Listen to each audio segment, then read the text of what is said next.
Let us start the topic. And आज जो इस टॉपिक के माध्यम से मैं ये बताने का प्रयास करूंगा, I will try to tell you about the difference between prokaryotic and eukaryotic cell. Eukaryotic और प्रोकैरियोटिक सेल क्या है उसको समझने का प्रयास करेंगे। चलिए जानते हैं ये प्रोकैरियोटिक सेल होता है। जैसा कि आप देख रहे हैं the fundamental unit of life cell topic से एक बहुत ही इंपॉर्टेंट क्वेश्चन है प्रोकैरियोटिक सेल और यूकैरियोटिक सेल। चलिए समझते हैं प्रोकैरियोटिक सेल क्या होगा। देखिए प्रोकैरियोटिक जो बना हुआ है प्रो प्लस कैरियोटिक से बना प्रो और कैरियोटिक से मिलकर के प्रोकैरियोटिक बना। यहाँ प्रो का मतलब होता है फॉर। आप जानते हैं प्रीफिक्स और सफिक्स इंग्लिश में। प्रीफिक्स वह शब्द होता है जो किसी वर्ड के पहले आकर के उस पूरे शब्द का सेंस चेंज कर देता है, और सफिक्स का मतलब होता है किसी शब्द के अंत में लग करके उस वर्ड के सेंस को क्या करता है, चेंज करता है।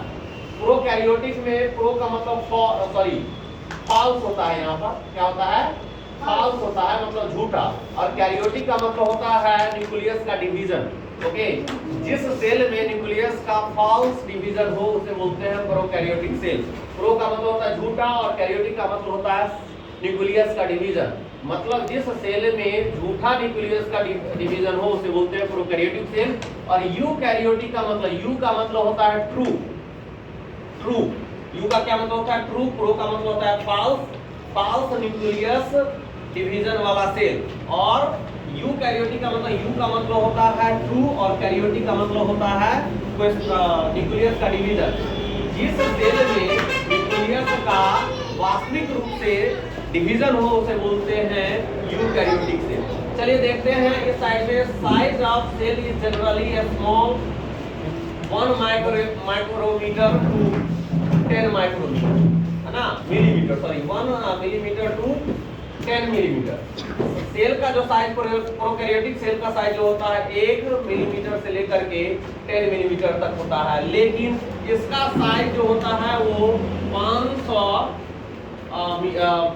मिलीमीटर से लेकर के 5 मिलीमीटर से लेकर के 100 मिलीमीटर तक होता है यूकैरियोटिक सेल का जो है साइज। इसके दोनों के साइज में फर्क है, आप देख सकते हैं। Nucleus is absent. एक याद रखिएगा, इसमें न्यूक्लियस नहीं होता है, यार होता है लेकिन क्या होता है, न्यूक्लियस इसमें होता है लेकिन डेवलप्ड और मैच्योर्ड न्यूक्लियस नहीं होता है। मैच्योर्ड न्यूक्लियस नहीं होता है, इसमें मैच्योर्ड न्यूक्लियस होता है, इसमें इमेच्योर्ड न्यूक्लियस होता है।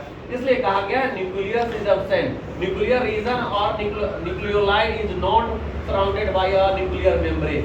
इसलिए कहा गया है कि न्यूक्लियस जो है एब्सेंट है। न्यूक्लियस होता है लेकिन इमेच्योर होता है, वो परिपक्व नहीं होता है। लेकिन इसमें जो होता है वो क्या होता है, न्यूक्लियस प्रेजेंट भी होता है और न्यूक्लियर मटेरियल भी होता है। वो न्यूक्लियर मेम्ब्रेन से क्या होता है, सराउंडेड होता है।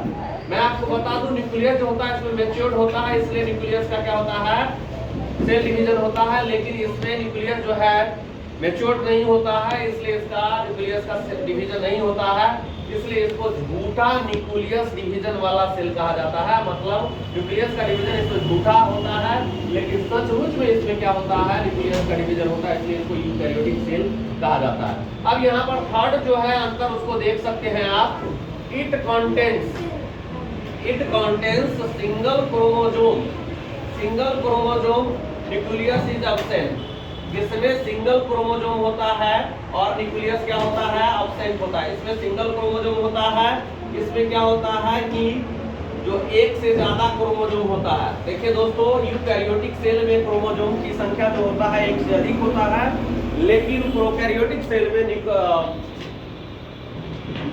क्रोमोसोम की संख्या जो है मात्र एक होता है, एटलीस्ट 1 होता है, एक ही क्रोमोसोम होता है। इसमें न्यूक्लियस एब्सेंट होता है, इसमें न्यूक्लियस प्रेजेंट होता है। Membrane bound cell organelles are absent. देखिए जो मेम्ब्रेन बाउंड जो है सेल ऑर्गेनेल जो होते हैं वो एब्सेंट होते हैं इसमें, लेकिन इसमें जो होते हैं वो प्रेजेंट होते हैं। इसमें सेल ऑर्गेनेल्स होते हैं लेकिन इसमें सेल ऑर्गेनेल्स नहीं होते। जैसे सेल ऑर्गेनेल्स में क्या है, जैसे माइटोकॉन्ड्रिया इसमें पाया जाता है, इस यूकैरियोटिक सेल में प्लास्टिड्स पाया जाता है जो कि एनिमल सेल का प्लांट सेल में पाया जाता है। एंडोप्लाज्मिक रेटिकुलम जिसे हम ईआर कहते हैं, ये दो तरह का होता है, रफ एंडोप्लाज्मिक रेटिकुलम और स्मूथ एंडोप्लाज्मिक रेटिकुलम, है ना। अब दूसरा पॉइंट है लाइसोसोम भी होता है जिसे हम suicidal bag of the cell बोलते हैं, suicidal bag of the cell बोलते हैं। और ये सारे जो है सेल ऑर्गेनेल्स, इसमें यूकैरियोटिक सेल में सेल ऑर्गेनेल्स पाए जाते हैं, लेकिन प्रोकैरियोटिक सेल्स में जो है सेल ऑर्गेनेल्स नहीं पाए जाते। सेल डिवीजन जो है इसमें होता है वो फ्यूजन के जरिए होता है, बडिंग के जरिए होता है। इसमें कोई माइटोसिस सेल डिवीजन नहीं होता है, लेकिन इसमें माइटोसिस सेल डिवीजन जो होता है मायोटिक सेल डिवीजन के जरिए जो है सेल का विभाजन होता है। तो इस प्रकार से आपने प्रोकैरियोटिक सेल और यूकैरियोटिक सेल के बीच में अंतर को आपने देखा। जय हिंद, वंदे मातरम।